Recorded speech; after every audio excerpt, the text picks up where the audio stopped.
The Chronicles of Georgia in Tbilisi commemorates 3000 years of Georgian statehood and 2000 years of Christianity in the country.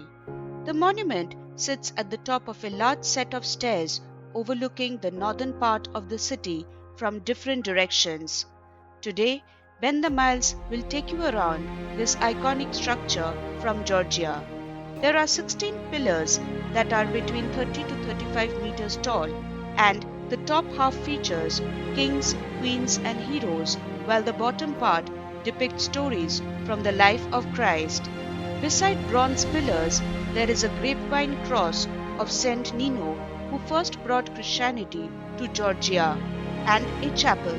Hope you enjoy this short cinematic vlog on a monument from Georgia, and stick around for more such great vlogs.